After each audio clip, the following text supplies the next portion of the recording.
uma provocação aqui. Por que um anarcocapitalismo, eu até gostaria dos dois, e não a monarquia?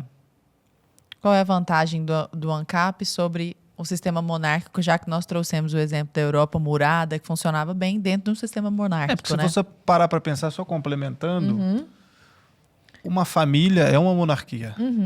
Uma empresa é uma monarquia. Existe um cabeça, existem os acionistas, existem os diretores, e é de cima para baixo que se organiza a sociedade, né? A empresa, a propriedade, etc. Uma família é o pai, a mãe. E com aquilo que a gente falou no começo, com accountability. Tipo, você sabe quem é responsável por quê. E tem CPF. Eu consigo enxergar, por exemplo, Lara, porque uma monarquia e não uma democracia, né? Porque, não, isso aí, acho que qualquer... Eu acho que é óbvio até pro pessoal de casa, porque você pega, por exemplo, o rei, ele vai passar, né, aquele reino para o seu descendente. Ou seja, então do interesse do monarca preservar aquele reino para ele não jogar a bucha pro próprio filho dele. Na presidência, né, na democracia atual, assim, no presidencialismo, cara, o cara pega, fica 4 anos ali, o outro que pega a bucha e problema dele. Mas então por quê? Um anarcocapitalismo e não uma monarquia? Every man's house is his castle, né? Robin Hood. A gente, o Peter, acho que nisso a gente concorda 100%. E aí também é um pouco de história europeia, hein? Como surgiram as monarquias. Elas são fruto antes de um arranjo aristocrático.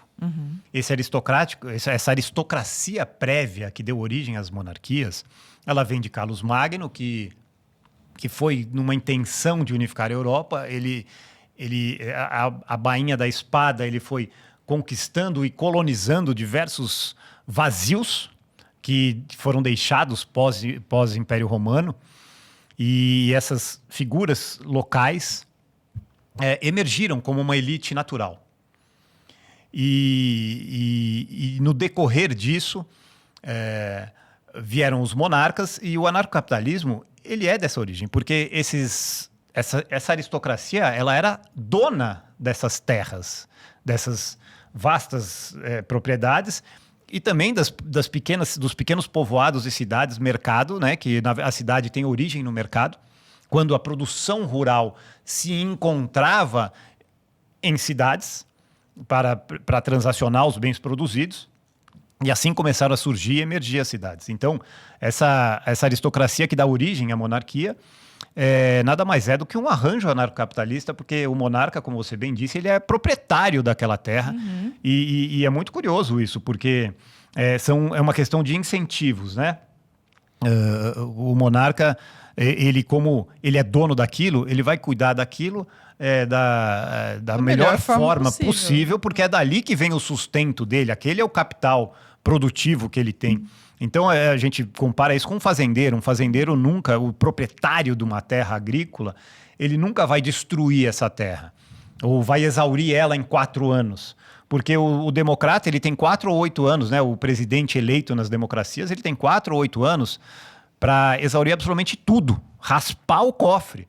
Enquanto o monarca, ele tem todo o incentivo para construir e perpetuar a perpetuidade do capital, reinvestir, né, e repor o capital depreciado, enquanto o monarca, o presidente, tem todo o interesse em depreciar o capital o máximo que ele puder. Então, sim, o arranjo democrático, ele é um arranjo anarcocapitalista o arranjo monárquico, né? Ele é um arranjo anarcocapitalista em muitos sentidos. O problema é que antes essa aristocracia, essa elite natural, elas faziam o papel desse juiz privado e eles davam a opção da resolução de disputas à escolha de cada aristocrata. Enquanto que o monarca, ele unificou essa aristocracia e criou o monopólio da justiça em determinado território. E aí começa a decadência da monarquia. Tanto que a história da monarquia é uma história de decadente até a corte francesa de peruca e dente amarelo. Mas não deixa de ser um Estado? Vou divergir. Vou divergir, porque... Mas não deixa de ser um Estado, isso? Pois é um Estado, esse que é o problema. Sim. Você falou da família, você falou da empresa, né? A família é um arranjo, é verdade, mas é um arranjo que, de certa forma, é temporário. Quando você é criança, você está ali sobre o jugo do seu pai, coisa e tal, por conta de você estar aprendendo. Mas depois, se você quiser, você sai de casa, né? Se você não gosta dos seus pais, você nunca mais fala com eles, vai embora e pronto, né? É um arranjo temporário. A empresa, você faz parte dela. Eu concordo que é uma estrutura hierárquica também, mas você faz parte dela se você quiser. Se você não quiser, você não trabalha ali, você pede demissão e coisa e tal. Uma monarquia, um Estado, você está ali e você é obrigado a fazer parte daquilo. Não pode ser assim, né? Isso fere o princípio da não agressão. O rei vai te cobrar impostos de qualquer forma. Então, assim, nesse ponto, eu acho que você pode questionar o que seria melhor entre monarquia e democracia. Eu concordo com o argumento de que o presidente ele tem esse incentivo para torrar dinheiro à vontade e deixar a bomba para o próximo, e esse ciclo sendo repetido a cada 4 anos leva a gente à situação desastrosa que a gente está hoje.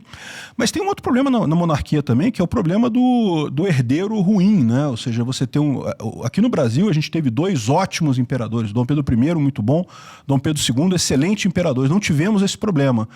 Mas em outros países a gente teve a situação de que o filho do imperador é um pulha, né? Um cara um idiota e coisa e tal, né? E aí pronto, né? O cara agora só sai quando morrer, vai ficar 50 anos aquele idiota ali governando.